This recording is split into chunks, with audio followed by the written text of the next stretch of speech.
মুহতারাম মুসল্লিয়ানে কেরাম, আমরা সকলেই একটি বিষয়ে অবগত আছি। বর্তমান বিশ্বের অন্যতম মুসলিম দেশ ফিলিস্তিন, আরও যদি গুরুত্বের সাথে বলি, পৃথিবীর মধ্যে যে তিনটি মসজিদ অত্যন্ত গুরুত্বপূর্ণ,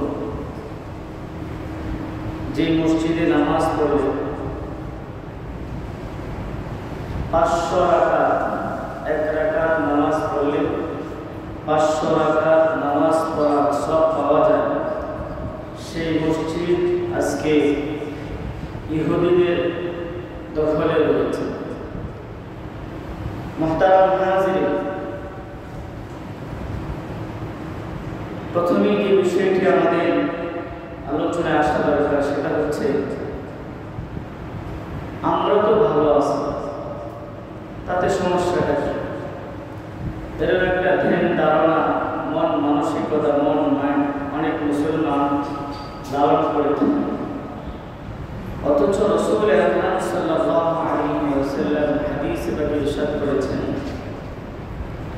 যে সমস্ত মুসলমান মিলে একটা দেহের মতো, সমস্ত মুসলমান মিলে একটা দেহের মতো। যেরকম ভাবে মানুষের দেহে কোনো অংশে, কোনো অঙ্গে যদি ব্যথিত হয়, পুরো দেহটাই কি হয়? ব্যথিত। ঠিক এমনিভাবে পৃথিবীর যে প্রান্তে কোনো মুসলমান ব্যথিত হবে, নির্যাতনের জুলুমের শিকার হবে, সেই মুসলমানের দুঃখে দুঃখী হওয়া, এটা বিশ্বের প্রতিটি মুসলমানের ঈমানি দায়িত্ব। শুধু দায়িত্বই নয়, কি দায়িত্ব? ঈমানি দায়িত্ব। যদি আমি আপনি নিজেদেরকে ঈমানদার বলে দাবি করি, পৃথিবীর যে প্রান্তে একজন মুসলমান, সে শুধুমাত্র মুসলমান হওয়ার কারণে যদি সে নির্যাতিত, নিপীড়িত হয়, তাহলে তার ব্যথায় ব্যথিত হওয়া পৃথিবীর সকল মুসলমানের ঈমানি। হ্যাঁ, কোন মুসলমান যদি সত্যিকার অর্থে এমন কোন অন্যায় অপরাধ করে যেটা কোনোভাবে শরীয়ত কি করে না, মেনে নেয় না, শরীয়ত কোনোভাবেই তার এই অপরাধকে গ্রহণ করে না। যেরকম একজন মুসলমান একজন কাফের, বেঈমান বা অন্য কাউকে হত্যা করে ফেলেছে, এখন যদি তাকে কিসাস স্বরূপ, বদলা স্বরূপ বা ইসলামের যে শাস্তি আছে, শাস্তি স্বরূপ তাকে হত্যা করা হয়, তাহলে কি তার ব্যথায় ব্যথিত হওয়া যাবে? এই জন্য প্রিয় হাজিরিন, কোন মুসলমান বুঝতে হবে, কোন মুসলমান যদি পৃথিবীর যে প্রান্তে মুসলমান হওয়ার কারণে সে যদি নির্যাতিত, নিপীড়িত, হত্যাযোগ্য বা দেশান্তরের কারণ হয়, তার ব্যথায় ব্যথিত হওয়া পৃথিবীর সকল মুসলমানের ঈমানি। মুহতারাম হাজিরিন, বর্তমান সময়ে প্রায় ১.৫ বছর ধরে ফিলিস্তিনের মুসলমানদের উপর ইসরায়েলি ইহুদিরা বর্বর নির্যাতন আর নিপীড়ন চালিয়ে আসতেছে। এক পর্যায়ে এখন তো একেবারে পিঠ দেয়ালে ঠেকে গেছে, আর মুসলমানদের করুণ অবস্থা। যদি তার বাস্তবিক চিত্র আমরা যদি চিন্তা করি, আমাদের সন্তান, মনে করেন আমার কোলের সন্তান, আমার ছেলে মেয়ে, আমার পরিবারের মানুষ, আমার আপনজন, আত্মীয় স্বজন, আমার চোখের সামনে এরকম ভাবে সে বোমায় বিস্ফোরিত হয়ে মৃত্যুবরণ করতেছে, শহীদ হয়ে যাইতেছে, বোমায় আমার ছেলে আকাশে উড়ে যাচ্ছে, এভাবে আমার আপনজনদেরকে জুলুম অত্যাচার করে তাদেরকে হত্যা করা হয়েছে। বলেন, আমি যদি মন মানসিকতা কেন? এই ইহুদি জাতি কোথায় থেকে আসছে? ইহুদিরা এরা এতই মানে নিকৃষ্ট জাতি, এমন কোন অপরাধ নাই যারা যে অপরাধ অপরাধগুলো তাদের দ্বারা সব ধরনের ষড়যন্ত্র চক্রান্ত সহ আরো যত ধরনের অন্যায় অপরাধ আছে সব অপরাধ তাদের দ্বারা। মুহতারাম হাজিরিন, এই ইহুদি জাতি মূলত হযরত ইব্রাহিম আলাইহিস সালামের দুই সন্তান ছিলেন, হযরত ইসমাঈল আলাইহিস সালাম এবং হযরত ইসহাক আলাইহিস সালাম। ইব্রাহিম আলাইহিস সালামের কয় সন্তান ছিলেন? দুই সন্তান, হযরত ইসমাঈল আলাইহিস সালাম, হযরত ইসহাক আলাইহিস সালাম। হযরত ইসমাঈল আলাইহিস সালাম থেকে আমাদের নবী পর্যন্ত মাঝখানে এই বংশধারায় কোন নবী নাই। আর হযরত ইসহাক আলাইহিস সালাম থেকে ঈসা আলাইহিস সালাম পর্যন্ত অনেক নবী রাসূল এই ধারায় পৃথিবীতে আসছে। ইসহাক আলাইহিস সালামের 10 জন বা 11 জন সন্তান ছিল। কয়জন? এর মধ্যে সবচেয়ে বড় যে সন্তান ছিল তার নাম ছিল ইয়াহুদা। কি নাম ছিল? ইয়াহুদা। তার বড় ছেলেকে কেন্দ্র করে ওই বড় ছেলের বংশ পরম্পরায় যারা আসছে তাদেরকে কি বলা হয়? ইহুদি বলা। এই ইহুদি জাতি তারা যখন থেকে তারা নিজেদেরকে ইহুদি জাতি বলে স্বীকৃতি দিয়েছে, এরপর থেকে তারা কখনোই কোথাও স্থায়ীভাবে বসবাস করার সুযোগ পায়নি। কেন পায় নাই? কারণ একটাই, তাদের কাজই হলো ষড়যন্ত্র করা, তাদের কাজই হলো চক্রান্ত করা, তাদের কাজ হলো নিরপরাধ মানুষকে হত্যা করা, দুই ভাইয়ের মধ্যে মারামারি তৈরি করা, ঝামেলা তৈরি করা, ফিতনা তৈরি করা, এগুলোই কি তাদের? মুহতারাম হাজিরিন, এইজন্য এই পর্যন্ত তারা স্থায়ীভাবে কোথায় বসবাস করতে পারে নাই। রাসূল আকরাম সাল্লাল্লাহু আলাইহি ওয়াসাল্লাম যখন মক্কা থেকে মদিনায় হিজরত করলেন, মদিনায় কিছু ইহুদি ছিল, তাদের ধারণা ছিল শেষ নবী আসবেন তাদের বংশ থেকে, অর্থাৎ বনি ইসরাঈল, ইসহাক আলাইহিস সালামের বংশধারায় শেষ নবী আসবেন, এটা তাদের চিন্তা ছিল। এই জন্য তারা আগে থেকে মূলত তারা মদিনায় স্থায়ী ছিল না, অন্য জায়গা থেকে এসে মদিনায় বসবাস শুরু করেছে। এই কারণে শেষ নবী মক্কা থেকে মদিনায় হিজরত করে আসবেন, তখন শেষ নবীর হাতে তারা কি হবে? মুসলমান হয়ে যাবে, ইসলাম গ্রহণ করবে। এই জন্য তারা মদিনায় বসবাস করা শুরু করবে।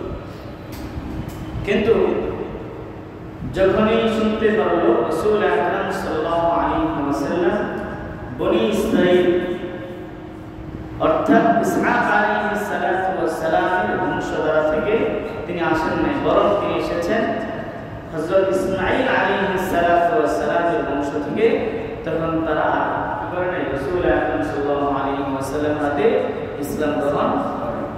বরঞ্চ আল্লাহর নবী সাল্লাল্লাহু আলাইহি ওয়াসাল্লাম যখন মক্কা থেকে মদিনায় হিজরত করলেন, মদিনায় হিজরত করার পরে রাসূলের হাতে ইসলাম গ্রহণ করবে তো দূরের কথা, বরং রাসূল আকরাম সাল্লাল্লাহু আলাইহি ওয়াসাল্লামকে নিয়ে বিভিন্নভাবে চক্রান্ত আর ষড়যন্ত্র করা শুরু করলেন।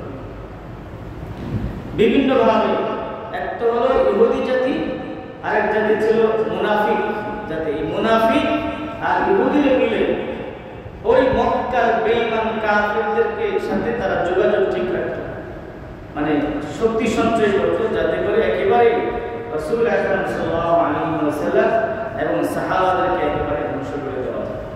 রাসূল আকরাম সাল্লাল্লাহু আলাইহি ওয়াসাল্লাম যখন বুঝতে পেরেছেন, তখন তাদেরকে মদিনা থেকে বিতাড়িত করেছেন। এরপরে তারা গিয়ে খায়বর গিয়ে কিছুদিন বসবাস করেছে। হযরত ওমর ইবনে খাত্তাব রাদিয়াল্লাহু তাআলা আনহুর জামানায় ইহুদিদেরকে একেবারে আরব থেকে তাদেরকে বহিষ্কৃত করে দিয়েছে, কারণ ওই জাতি যেখানে গিয়েছে সেখানেই কি করেছে? চক্রান্ত করেছে, ষড়যন্ত্র করেছে। বর্তমান ইসরায়েলে যে তারা আছে তারাও কিন্তু সেখানে কি নয়, স্থায়ী। তারা বিভিন্ন দেশ থেকে বিতাড়িত হয়েছে, লন্ডন থেকে বিতাড়িত হয়েছে, ইতালি থেকে বিতাড়িত হয়েছে, হল্যান্ড থেকে বিতাড়িত হয়েছে, বিভিন্ন দেশ থেকে বিতাড়িত হয়েছে। সর্বশেষ ফকিরের দেশে 1948 সালে এই ফিলিস্তিনে গিয়ে ইহুদিরা আশ্রয় চাইছে। ফিলিস্তিনিরা দয়া করে মায়া করে তাদের কি দিয়েছিল, আশ্রয় দিয়েছিল। কিন্তু আশ্রয় দেওয়ার পরে যখন কিছুটা শক্তি সঞ্চয় হয়েছে, ফিলিস্তিনি মুসলমানদের সাথে যুদ্ধ হয়েছে, তাদের তো আলাদা কোনো শক্তি ছিল না, এখনো তাদের কিনে আলাদা কোনো, বরং বহিরাগত ভাবে তাদের কি করা হয়, শক্তি, যেরকম যুক্তরাষ্ট্র সার্বিকভাবে তারা কি দিচ্ছে, শক্তি যোগাচ্ছে, অস্ত্র দিচ্ছে, যার কারণে এখন তারা কি করতেছে, এই ধরনের হামলা করতেছে, মুসলমানদের হত্যা করতেছে। ওই সময় ব্রিটিশরা ওই ইহুদিদেরকে আপনার অস্ত্র দিয়ে, শস্ত্র দিয়ে, সৈন্য সামর্থ্য দিয়ে সহযোগিতা করেছে। এক পর্যায়ে মুসলমানদের অনেক দেশ দখল করে তা আলাদাভাবে একটা রাষ্ট্র কায়েম করেছে। সেটার নাম কি, ইসরায়েল। সেটার নাম কি, এটা হলো তাদের মূল পরিচয়। তারা কখনোই তাদের কি ছিল না, স্থায়ী কোনো বসবাসের জায়গা ছিল, যেখানে গেছে সেখানে তারা দখল করে তারা বসবাস করেছে। মুহতারাম হাজিরিন, ইহুদিরা তারা শুরু থেকেই গাদ্দারি মন মানসিকতা ছিল। তাদের নবী হযরত মুসা আলাইহিস সালাতু ওয়াস সালাম, ইহুদিরা মূলত বনি ইসরাইল, হযরত মুসা আলাইহিস সালাতু ওয়াস সালাম যিনি নাকি তাদেরকে ফিরআউনের জুলুম অত্যাচার থেকে নিষ্কৃতি দেওয়ার জন্য, তাদের জুলুম থেকে মুক্ত করার জন্য মুসা আলাইহিস সালাতু ওয়াস সালাম সারা জীবন বলেছেন।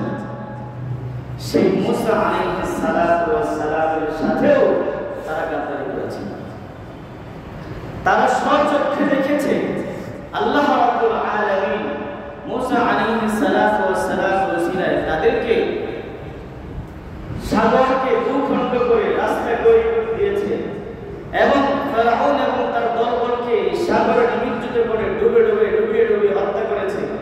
আল্লাহ রাব্বুল আলামিন এগুলো বনি ইসরায়েলের ইহুদিদেরকে দেখছে না, দেখার পরে যখন সাগর পাড়ি দিয়েছে, সাগর পাড়ি দিয়ে আবার হযরত মুসা আলাইহিস সালাতু ওয়াস সালামের সাথে গাদ্দারি শুরু করেছে। যে মুসা আলাইহিস সালাতু ওয়াস সালামের মাধ্যমে তারা জুলুম অত্যাচার থেকে নিষ্কৃতি পেয়েছে, মুক্তি পেয়েছে, সেই নবীর সাথে গাদ্দারি শুরু করেছে। কি কি গাদ্দারি করেছে আল্লাহ রাব্বুল আলামিন এর অধিকাংশই সূরাতুল বাকারার মধ্যে আলোচনা করেছেন। এর মধ্যে একটা হলো যখন তারা সমুদ্র পাড়ি দিয়ে বসবাস করা শুরু করেছে, এখন তারা কি করবে, কিভাবে তার জীবন পরিচালনা করবে, এ ব্যাপারে কিছু দিক নির্দেশনা প্রয়োজন। সবাই মিলে পরামর্শ করে হযরত মুসা আলাইহিস সালাতু ওয়াস সালামের কাছে জিজ্ঞাসা করলেন যে আপনি যদি আমাদের জন্য কিছু আল্লাহ তাআলার পক্ষ থেকে নিয়ম কানুন বিধিনিষেধ নিয়ে আসতেন, তাহলে এই মোতাবেক, এই নিয়ম অনুযায়ী আমরা আমাদের জীবন পরিচালনা করব। মুসা আলাইহিস সালাতু ওয়াস সালাম আল্লাহ তাআলার কাছে এই কথা বলে আবেদন করলেন। আল্লাহ তাআলা বলেন, ঠিক আছে, তুমি তুর পাহাড়ে আসো। হযরত মুসা আলাইহিস সালাতু ওয়াস সালামকে আল্লাহ রাব্বুল আলামিন কিতাব দিবেন বলে তুর পাহাড়ে নিয়ে গেলেন 40 দিনের জন্য। কয় দিনের জন্য? ওয়াইদ ওয়া'আদনা মুসা 40 লাইলা। আল্লাহ তাআলা মুসা আলাইহিস সালাতু ওয়াস সালামের জন্য মুসা আলাইহিস সালামকে নিয়ে গেলেন তুর পাহাড়ে কিতাব দেওয়ার জন্য। তাদেরকে কিতাব দিবেন, কিতাবের মধ্যে লিপিবদ্ধ থাকবে কিভাবে তারা তাদের জীবনকে পরিচালনা করবে। মুসা আলাইহিস সালাতু ওয়াস সালাম গেলেন তুর পাহাড়ে কিতাব আনতে, আর এইদিকে তারা কি শুরু করেছে, তারা এক বাসুর পূজা শুরু করে দিয়েছে। নাউযুবিল্লাহ, মানে মাটি দিয়া বাসুর বানাইছে। বাসুর বানায়া জিবরাইল আলাইহিস সালাতু ওয়াস সালাম একটা জমির উপর পাড়াছিলেন। ওই পাড় মাটি একটু নিয়ে মুখের মধ্যে দিয়েছে, আর ওই মাটি বাসুর বের করা শুরু করেছে। আর তারা বলা শুরু করেছে যে মুসা গেছে তুর পাহাড়ে, আল্লাহ যদি কে মুসা গেছে কোথায়? আল্লাহর খুঁজে গেছে কোথায়? তুর পাহাড়ে। আল্লাহ তো দেখি এখানে।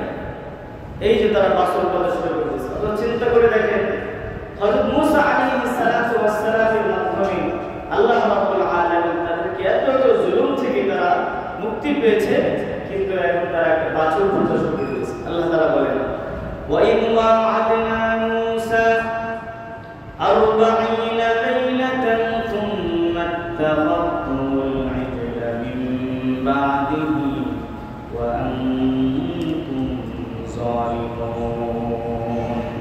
যখন আমি মুসা আলাইহিস সালাতু ওয়াস সালামের সাথে 40 দিনের ওয়াদা করেছি, অর্থাৎ 40 দিনের জন্য তাকে তুর পাহাড়ে নিয়ে গেছি, কিতাবাদি দিয়ে তাকে পাঠিয়ে দেব, আর এদিকে তারা কি শুরু করে দিয়েছে? বাছুর পূজা শুরু করে দিয়েছে। আল্লাহ বলেন, আনতুম যালিমুন, তোমরাই কি জালিম।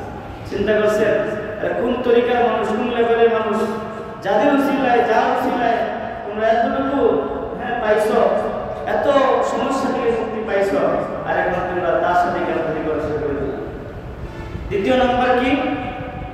মুহতারাম হাজিরিন, হযরত মুসা আলাইহিস সালাতু ওয়াস সালাম যখন 40 দিন পরে তাদের জন্য তাওরাত নিয়ে আসলো, তাওরাত কিতাবের মধ্যে সব লিপিবদ্ধ আছে।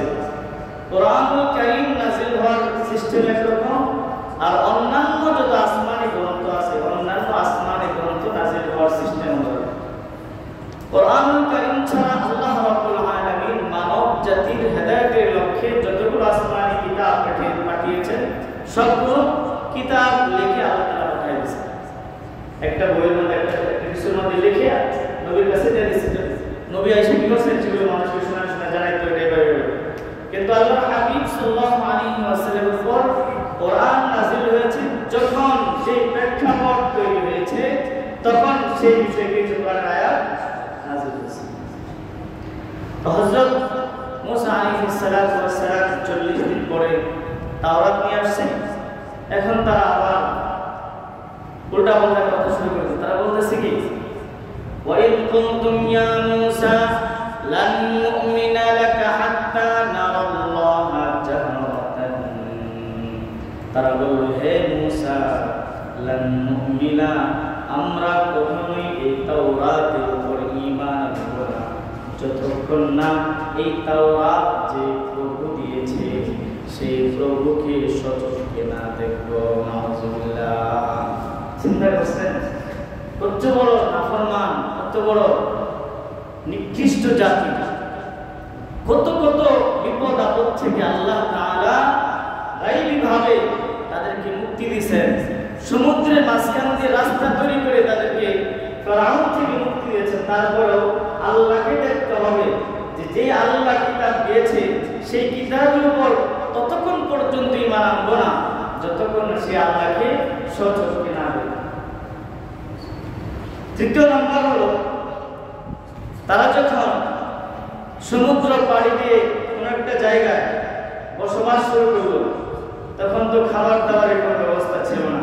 আল্লাহ রাব্বুল আলামিন তাদের উপর রহম করেছেন, দয়া করেছেন। তাদেরকে মান্না সালওয়া, আকাশ থেকে একটা পাতার উপরে, গাছের পাতার উপর কি ধরনের একটা খাবার আসতো, ওটা সকালবেলা তারা খায় না, খাইতো। কোনো ধরনের কষ্ট ছিল না, চাষাবাদ করা লাগতো না, কত সুবিধা। কিন্তু তারা আল্লাহ রাব্বুল আলামিনের এই নিয়ামতের নাশুকরিয়া করবে। আল্লাহ বলেন, ওয়াযাল্লালনা আলাইকুমুল গামামা ওয়া আনজালনা আলাইকুমুল মান্না ওয়াস-সালওয়া কুলু মিন তাইয়্যিবাতি মা রাযাকনাকুম। তারা যখন সমুদ্র পাড়ি দিল, আপনার মরুভূমি, আল্লাহ রাব্বুল আলামিন গায়বীভাবে তাদেরকে মেঘের ছায়া দিয়ে, সুবহানাল্লাহ, তাদের মাথায় রোদ লাগতো। এরপর তাদেরকে খাবারের জন্য মান্না সালওয়া দিলেন। কিছুদিন মান্না সালওয়া খাওয়ার পরে তারা মুসা আলাইহিস সালাতু ওয়াস সালামের কাছে এসে অভিযোগ করলো, ও মুসা, ওয়াইদ কুলতুম ইয়া মুসা লান নাসবির আলা তাআমিন ওয়াহিদ। ও মুসা, আমরা এক খাবারের উপর ধৈর্য ধারণ করব। এই মান্না সালওয়া প্রতিদিনই মান্না সালওয়া খেতে খেতে ভালো লাগে, কোনো কষ্ট নাই, কোনো কিছু নাই। প্রতিদিন আল্লাহ রাব্বুল আলামিনের নিয়ামত তাদের কাছে চলে আসছে। তারা বলছে এগুলো ভালো লাগে না, এখন আমরা কি করব? আল্লাহর কাছে বল, আল্লাহ আমরা পেঁয়াজ করব, রসুন করব, ধান করব, চাষাবাদ করব, বিভিন্ন চাষাবাদ করে খাবো।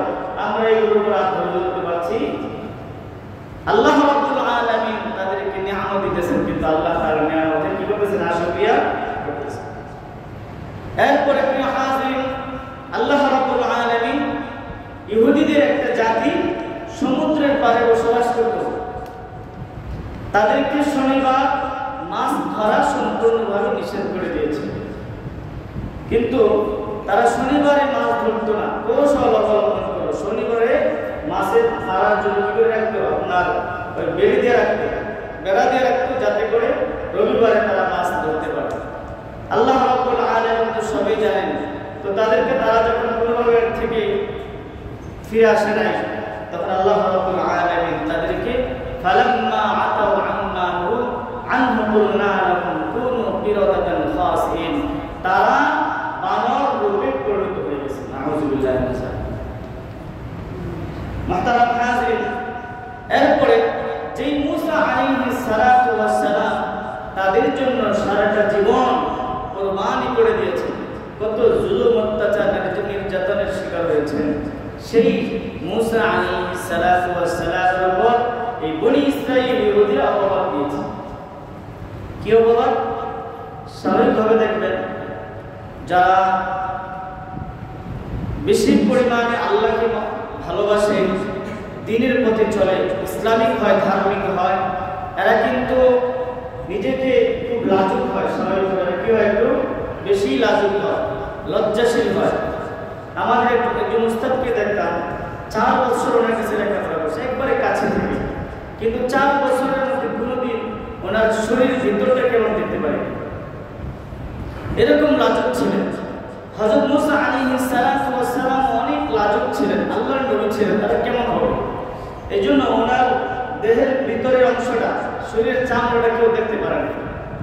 এই কারণে বনি ইসরাঈলের ইহুদিরা হযরত মূসা আলাইহিস সালাতু ওয়াস সালামের উপর অপবাদ দিল যে মূসার শরীরে অসুস্থ, মনে হয় কোনো ধরনের রোগ আছে, কোনো ধরনের সমস্যা আছে, এই কারণে মনে হয় সে কি করে না, আমাদেরকে তার শরীরের চামড়া দেখে। মানে বিভিন্ন ধরনের অপবাদ তার উপর। চিন্তা করছেন একজন নবীর উপরে কত ধরনের নিকৃষ্ট জাতি হলে, যার উসিলায় তোমরা এত আরামে সুখে আছো, তাকে নিতে অপবাদ। তো আল্লাহ রাব্বুল আলামিন তো হলেন, সবাই জানেন, আল্লাহ তাআলা মূসা আলাইহিস সালাতু ওয়াস সালামের উপর যে অপবাদ থেকে নিষ্কৃতি দেওয়ার কি উপায়? একদিন হযরত মূসা আলাইহিস সালাতু ওয়াস সালাম কোন একটা নদীতে বা কোন একটা পুকুরে গোসল করতেছেন। ওনার কাপড়টা আপনার একটা পাথর দিয়ে কাপড়টা ঢেকে রাখছেন। কাপড়ের উপর পাথর দিয়ে যাতে কাপড়টা না সরে, উড়ে না যায়। কিন্তু কিছুক্ষণ পরে দেখা গেল উনি গোসল করে আসছেন, এসে দেখেন একটা পাথর সরে কাপড় উড়ে চলে যেতেছে। কাপড় সরে যাইতে একটা জনপদ, যে ইহুদিরা হযরত মূসা আলাইহিস সালামের অপবাদ দিত, ওনার শরীরে কুষ্ঠ রোগ আছে, অমুক রোগ আছে, তমুক রোগ আছে, যার কারণে আমাদের শরীর দেখায় না, তাদের সামন দিয়ে আপনার পাথরটা থেমে গেল। তো উনিও তো কাপড়ের পিছনে দৌড়তেছেন, কাপড়ের জন্য দৌড়তেছেন যে কাপড় গায়ে দেবেন, গ্যাগ করে তাদের সামনে। এখন তো তারা দেখে অবাক, মূসা, আমরা এতদিন মূসা আলাইহিস সালামকে বলছি ওনার শরীরে এই রোগ সেই রোগ, এখন যদি উনি পুরাই সুস্থ, কত সুন্দর চেহারা, কত সুন্দর বডি, দেখে তাদের মধ্যে যে এক ধরনের কি ছিল, ওনার মধ্যে অভাব ছিল, একটা কুধারণা ছিল, এই কুধারণা নিয়ে গেছে দূর। তাহলে কত বড় গাদ্দার, কত বড় নিকৃষ্ট জাতি হলে যে মূসা আলাইহিস সালাতু ওয়াস সালাম তাদের জন্য জীবন পর্যন্ত বাজি রেখেছেন, সেই মূসা আলাইহিস সালাতু ওয়াস সালামের উপর কি দিয়েছে, অপবাদ দিয়েছে। প্রিয় হাজিরিন, আজকের এই বর্তমানে ইহুদিদেরকে যারা সবচেয়ে বেশি সহযোগিতা করতেছে যুক্তরাষ্ট্র। এই যুক্তরাষ্ট্র কোন ধর্মের অধীনস্থরা? বলেন তো দেখি। খ্রিস্টান। কি খ্রিস্টান? ইহুদিরা হলো আরেক জাতি, আর খ্রিস্টান আরেক জাতি। এই খ্রিস্টান জাতির প্রধানকে তারা কাকে মানে? যীশু খ্রিস্টকে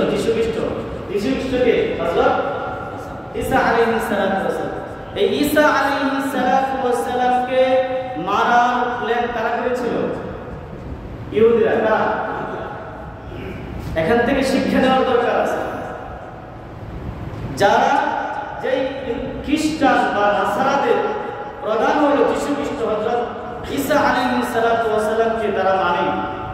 সেই ঈসা আলাইহিস সালাতু ওয়াস সালামকে মারার জন্য সব ধরনের প্ল্যান করেছিল ইহুদিরা, মারার জন্য অনেক কিছু করেছিল, কিন্তু আল্লাহ রাব্বুল আলামিন হযরত ঈসা আলাইহিস সালাতু ওয়াস সালামকে উর্দু জগতের উপরে উঠায় দিয়েছেন। এখন বিষয় হলো তারা কি এটা জানে না, খ্রিস্টানরা কি জানে না? জানার পরেও ইসরায়েলকে সর্বাধিক থেকে সহযোগিতা করতেছে। এর থেকে শিক্ষা হলো আল্লাহর নবী সাল্লাল্লাহু আলাইহি ওয়াসাল্লাম 1450 বছর আগে বলে গেছেন, সমস্ত কুফরি শক্তি, সমস্ত বাতিল শক্তি মুসলমানদেরকে ধ্বংস করার জন্য এক এবং অভিন্ন। কথা বলে ঠিক না? কিন্তু বিষয় হলো আমরা আমাদের এই পুরা বিশ্বের মধ্যে 57টা মুসলিম রাষ্ট্র আছে। কয়টা? 57টা মুসলিম রাষ্ট্র আছে। এই 57টা মুসলিম রাষ্ট্রের কয়টা রাষ্ট্র আছে যে এই কঠিন মুহূর্তে ফিলিস্তিনের ছোট ছোট শিশু, নর নারী মানুষদেরকে নির্বিচারে অন্যায়ভাবে তাদেরকে যে হত্যা করা হচ্ছে, শহীদ করা হচ্ছে, তাদের পক্ষে নিয়ে কথা বলা বা ইসরায়েলের বিরুদ্ধে কয়টা দেশের মানুষ কথা বলতে, কয়টা দেশের শাসকরা কথা বলতেছে? যেখানে সকল বাতিল শক্তি, ইহুদি বলেন, নাসারা বলেন, হিন্দু বলেন, বৌদ্ধ বলেন, অন্যান্য যত অমুসলিম জাতি আছে, সকল অমুসলিম ধর্মগোষ্ঠীর লোকেরা মুসলমানদেরকে ধ্বংস করার জন্য এক। তাদের মধ্যে এই ব্যাপারে কোনো মতভেদ নাই, কোনো মত পার্থক্য নাই। যেখানে খ্রিস্টানদের প্রধান যীশু খ্রিস্ট হযরত ঈসা আলাইহিস সালামকে হত্যা করার জন্য ইহুদিরা সবকিছু করেছে, প্ল্যান করেছে, ষড়যন্ত্র করেছে, চেষ্টা করেছে, সবকিছু জানার পরেও খ্রিস্টানরা এই ইহুদিদেরকে অস্ত্র দিয়ে, শস্ত্র দিয়ে, সৈন্য সামন্ত দিয়ে, যা যা লাগে সব কিছু দিয়ে মুসলমানদেরকে ধ্বংস করার জন্য সহযোগিতা করেছে। মুহতারাম হাজিরিন, কিন্তু আমরা মুসলমান রাসূল আকরাম সাল্লাল্লাহু আলাইহি ওয়াসাল্লাম যে ঈমানি দায়িত্ব আমাদেরকে দিয়েছিলেন, সেই ঈমানি দায়িত্ব আমাদের দিলের মধ্যে নাই। আমরা আছি, আমাদের চিন্তা নেই, আমরা তো ভালো আছি, আমাদের কোনো পেরেশানি নাই, আমাদের কোনো টেনশন নাই। কিন্তু এটা বোঝার বিষয়, এই পেরেশানি, এই কঠিন অবস্থা সম্মুখীন আমাকেও একদিন হতে। মুহতারাম হাজিরিন, হযরত মারইয়াম আলাইহিস সালাম উনি হলেন হযরত ঈসা আলাইহিস সালাতু ওয়াস সালামের আম্মা। আল্লাহ রাব্বুল আলামিন কত বড় ক্ষমতাবান। আল্লাহ তাআলা দুইটি বিষয়, একটা হলো দুইটি নিয়মে কাজ করে, এটা হলো আদত আর এটা হলো পুত্র। এটা কি আদত আর এটা কি পুত্র? আদত হলো যেটা স্বাভাবিক নিয়ম, এই নিয়মই কাজ করে। আর এটা হলো পুত্র, যেটা স্বাভাবিকভাবেই হয় না, হঠাৎ অন্যরকম ভাবে হয়, এটাকে পুত্র বলা হয়। যে আমরা যে দুনিয়াতে আসছি, একটা সিস্টেম আসছি, প্রায় সব মানুষ এই সিস্টেম আসছে, মা বাবার মাধ্যমে আল্লাহ রাব্বুল আলামিন আমাদেরকে দুনিয়াতে পাঠাইছেন। কিন্তু হযরত আদম আলাইহিস সালাতু ওয়াস সালাম মা বাবা ছাড়া আসছেন, হযরত হাওয়া আলাইহিস সালাতু ওয়াস সালাম মা বাবা ছাড়া আসছেন।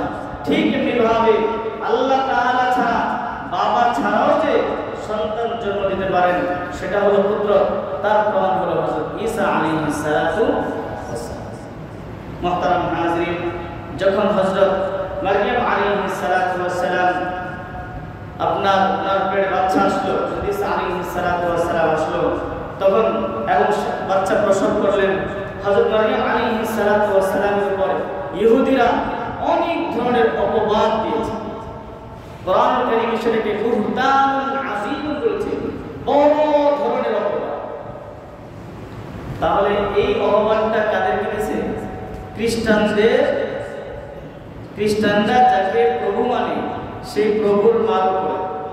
তারপরেও খ্রিস্টানরা ইহুদিদেরকে কি করতেছে? সাহায্য সহযোগিতা করতেছে, কোন উপলক্ষে? মুসলমানদেরকে ধ্বংস করার। প্রিয় হাজিরিন, ইহুদি জাতি এতই নিকৃষ্ট, এতই খারাপ, এরা শুধু সাধারণ মানুষ, আল্লাহর সাথেও বেয়াদবি করে। ইহুদিদেরকে যখন হযরত, কিন্তু তারা ষড়যন্ত্র করিয়া মুসা আলাইহিস সালাতু ওয়াস সালামের সাথে কাছে এসে বলল, আপনি আর আপনার ওদিকে যুদ্ধ করেন, আমরা এই যুদ্ধে যেতে পারবো? আপনি আর আপনার খোদাকে কি করেন? যুদ্ধ করেন, আমরা এই যুদ্ধে যেতে পারবো? আল্লাহ রাব্বুল আলামিন রাগান্বিত হয়ে তাদেরকে একটা মরুভূমিতে ছেড়ে দিলেন। মরুভূমিতে তারা সকালে বের হইত, তারা কোনো একটা জনপদে চলে যাবে, কোনো একটা এলাকায় চলে যাবে, সারাদিন ঘুরে এসে যেখান থেকে রওনা শুরু হয়েছিল এখানে কি আবার চলে আসে। এভাবে মুহতারাম হাজিরিন, তখন তাদের জন্য এই অবস্থা, এই কঠিন অবস্থা অনেকদিন ধরে চলতেছে। সকালে যাতায়াত শুরু করে, বিকালবেলা আবার এসে আগের জায়গায় চলে আসে। তখন তারা মুসা আলাইহিস সালামের কাছে বললো যে এই অবস্থা আমাদেরকে আমরাই করবো না, মানে অনেক নিজেদের ভুল ত্রুটি স্বীকার করলো। আল্লাহ রাব্বুল আলামিন বলল, ঠিক আছে, তোমাদেরকে মাফ করা হবে একটা শর্তে। তোমরা যখন ওইদিকে বের হইবা তখন একটা শব্দ বলবো, সেটা কি? হিত্তাতুন নাগফির লাকুম, যে আমরা আমাদের অপরাধ স্বীকার করতেছি, আল্লাহ আপনি আমাদেরকে মাফ করে দিন। তারা কত নিকৃষ্ট! আল্লাহ বলে দিয়েছেন তোমরা যখন এদিকে প্রবেশ করবা তখন এই শব্দটা বলবা, কিন্তু তারা শব্দ পরিবর্তন করে দিয়েছে। তারা শব্দ কি পরিবর্তন করেছে? তারা যখন বের হয়, হাব্বাতুন ফি শাআরাতিন, আমরা গম চাই, আমরা গম চাই। নাউযুবিল্লাহ। যেখানে আল্লাহ বলে দেন তোমরা বলবা আল্লাহ আমি তো ভুল করছি, আল্লাহ মাফ চাই, মাফ করে দেন। আর তারা এটা না বলে বলা শুরু করছে কি? হাব্বাতুন ফি শাআরাতিন, শাআরাতুল গম, আমরা গম চাই, আমরা গম চাই। চাওয়ার দরকার ছিল মাফ না চাই কি চাই?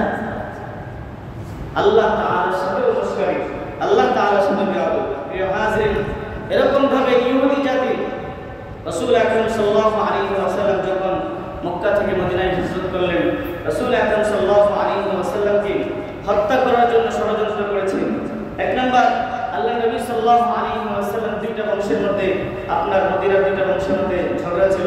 তাদের ঝগড়া মেটানোর জন্য রাসূল একটা জায়গায় গেলেন, তো তারা রাসূলকে নিয়ে একটা ওয়ালের কাছে, দেয়ালের কাছে বসে তাদের ষড়যন্ত্র ছিল দেয়ালের উপর থেকে পাথর মেরে রাসূলের উপর পাথর ফেলে রাসূলকে হত্যা করে দিল। এরকম ভাবে রাসূল আকরাম সাল্লাল্লাহু আলাইহি ওয়াসাল্লামকে এক মহিলা দাওয়াত করে বিষ মিশাইছে খাবারের মধ্যে, এই বিষ মিশানো খাবার খাওয়াইছে রাসূলকে হত্যা করার জন্য।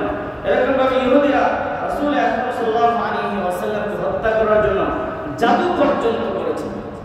মুহতারাম হাজিরিন, এই জন্য এই ইহুদি জাতি সুলগ্ন থেকে তারা মুসলমানদের পিছনে ষড়যন্ত্র করে যাচ্ছে, চক্রান্ত করে যাচ্ছে। মুসলমানদেরকে ধ্বংস করার জন্য যত রকম অন্যায় করা দরকার, যত কিছু করা দরকার, সব কিছু তারা করে যাচ্ছে। মুহতারাম হাজিরিন, বর্তমান যে আমাদের গাজার ছিদ্র, একটু আগে বললাম, গাজার যে মুসলমানদের যে করুণ পরিণতি, আজকে যে আমার একটা বাচ্চা, ওর যদি পানি পিপাসা হয়, আমার বাচ্চাটার পেটে খাবার নাই, আমার বাচ্চার একটা পা নাই, আমার বাচ্চাটা এরকম আক্রান্ত হয়ে সে কাতরাচ্ছে, এরকম ভাবে ছোট ছোট বাচ্চা, মা নাই বাবা নাই, এরকম ভাবে আমার মেয়ে উপযুক্ত হয়ে গেছে, যদি এরকম হায়নারা নিয়ে তাদের কুচরিত পূরণ করে, এভাবে এই বিষয়গুলো তাদের সাথেই কিন্তু হচ্ছে। কিন্তু আমাদের সামনে কিন্তু 100 ভাগের মধ্যে এক চুল পরিমাণও এর কোনো নিউজ খবর কিন্তু আমাদের কাছে আসতেছে না, কোনোটাই আসতেছে না। কারণ যারা একটু খবর দিতে যাবে তাদেরকে পর্যন্ত কি করে ফেলতেছে? হত্যা করে ফেলতেছে, শহীদ করে ফেলা হচ্ছে। মুহতারাম হাজিরিন, এই করুণ পরিণতিতে, এই কঠিন পরিস্থিতিতে আমরা যারা এখানে আছি, আমাদের বাংলাদেশের মুসলমান, আমাদের করণীয়টা কি, আমাদের কাজটা কি, সেটা আমাদের কি জানা দরকার। এক নম্বর কাজ হলো যে আমাদের নিজেদেরকে প্রস্তুত করা। যখন সুযোগ হবে, যখন আমাদেরকে সুযোগ দেওয়া হবে, তখন এই কাফের বেঈমানদের প্রতিশোধ নেওয়ার জন্য যা যা করণীয় দরকার, যা যা করা দরকার, তা আমরা করতে প্রস্তুত ইনশাআল্লাহ। এই জন্য আল্লাহ রাব্বুল আলামিন বলেন, ওয়া মা লাকুম লা তুকাতিলুনা ফি সাবিলিল্লাহ, তোমরা কেন আল্লাহর রাস্তায় যুদ্ধ করো না?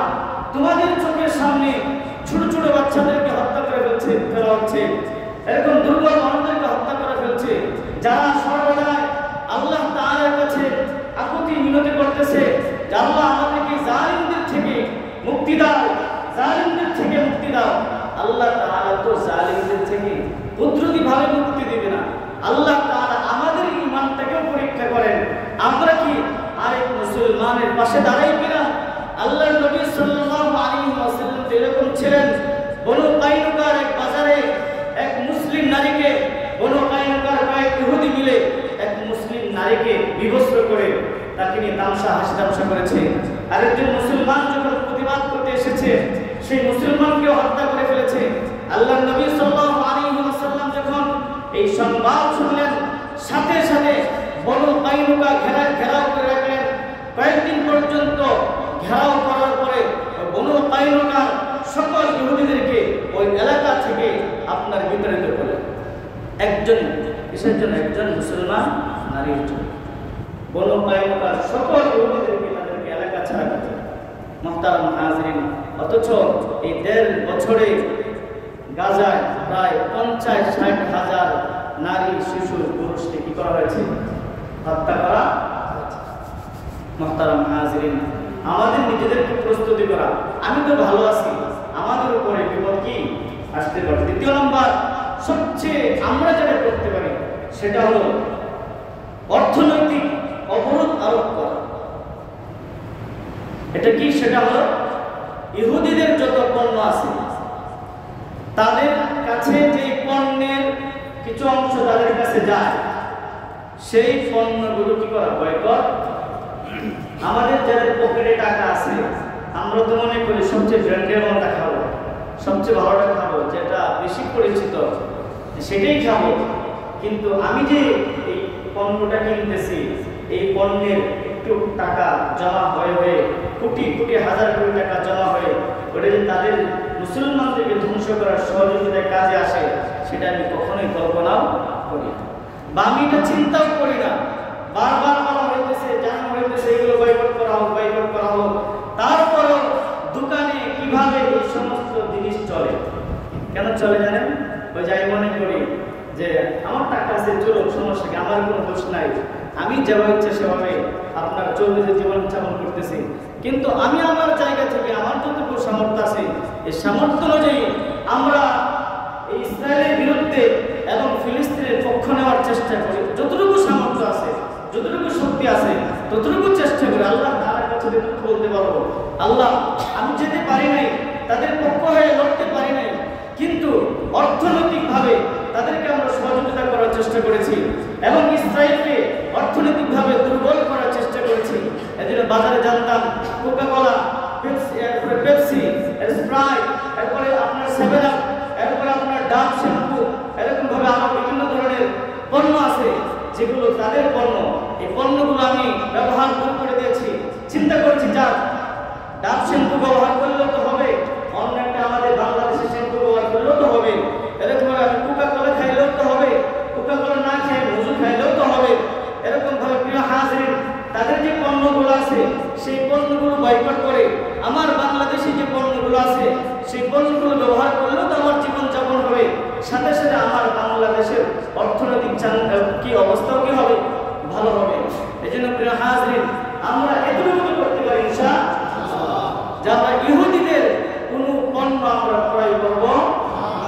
বলেন দোকানদাররা এখনো কিভাবে, আর তো 1.5 বছর আগে কোকা-কোলা, 1.5 বছর আগে কোকা-কোলা আমিও খেয়েছি।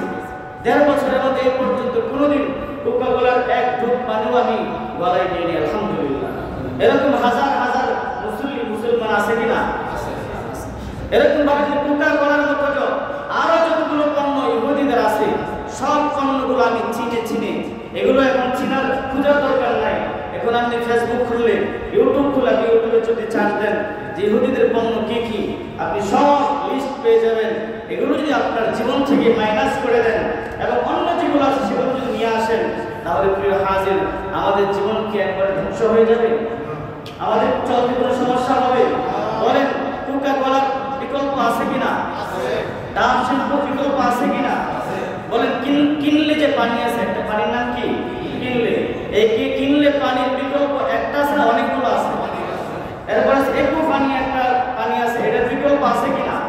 এরকম আপনি কত বিকল্প চান, অনেক বিকল্প আছে। এই সার্ফ এক্সেল আমরা ব্যবহার করি, সার্ফ এক্সেল এবং রিন পাউডার, এটার বিকল্প, এবং হুইল পাউডার, এটার বিকল্প আছে কিনা? সবগুলো বিকল্প আছে। কিন্তু আমার মাথায় ঢুকাইছে কি জানেন? এটাই ভালো। আমার মাথায় ঢুকছে এটা, যে কে ঢুকাইছে জানেন? ওরাই ঢুকাইছে। বাটা জুতাই ভালো, এক এক জুতা তেমন ভালো না। এটা ঢুকাইছে কেনা?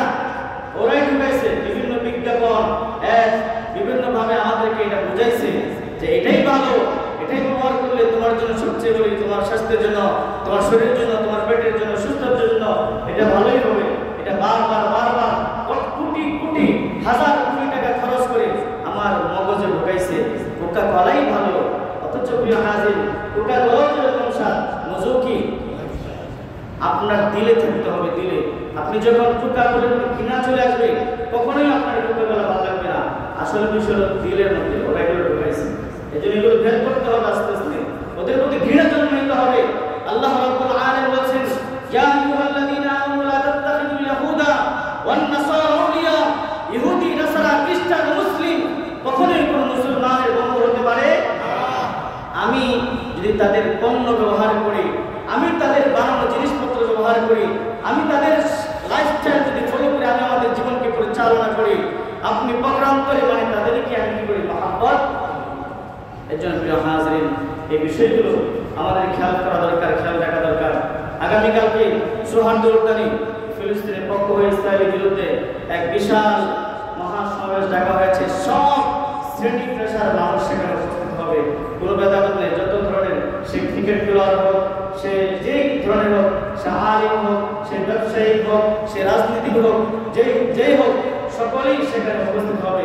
ফিলিস্তিনের পক্ষ হয়ে ইসরায়েলের বিরুদ্ধে সমাবেশ করা হচ্ছে। প্রিয় হাজির, আমাদের যাদের সুযোগ হয় ইনশাআল্লাহ সেখানে শরীক হব।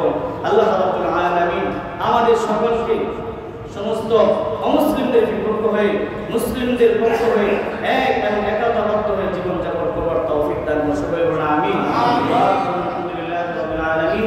আমরা যারা কবরের জন্য সাদাকা সুন্দর করি নাই, সাদাকা সুন্দর